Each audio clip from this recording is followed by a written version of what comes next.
Translation is the synthesis of a protein from an mRNA template. This process involves several key molecules, including mRNA, the small and large subunits of the ribosome, tRNA, and finally, the release factor. The process is broken into 3 stages: initiation, elongation, and termination.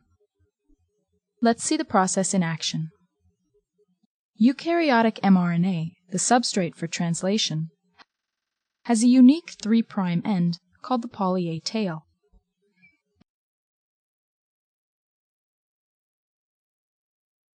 mRNA also contains codons that will encode for specific amino acids.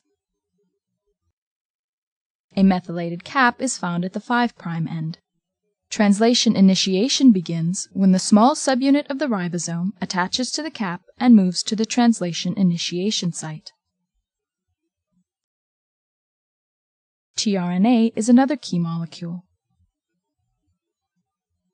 It contains an anticodon that is complementary to the mRNA codon to which it binds. The first mRNA codon is typically AUG.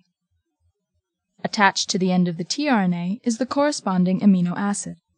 Methionine corresponds to the AUG codon.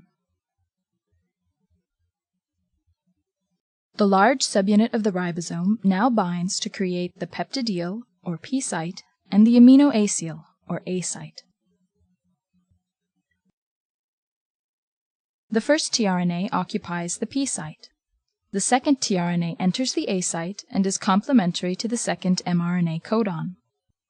The methionine is then transferred to the A site amino acid, the first tRNA exits, the ribosome moves along the mRNA, and the next tRNA enters.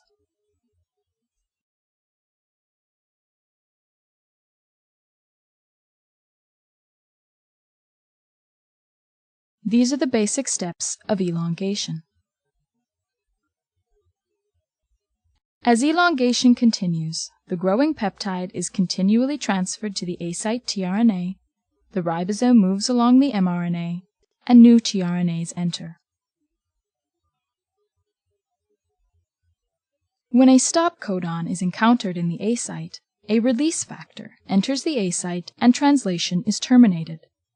When termination is reached, the ribosome dissociates and the newly formed protein is released.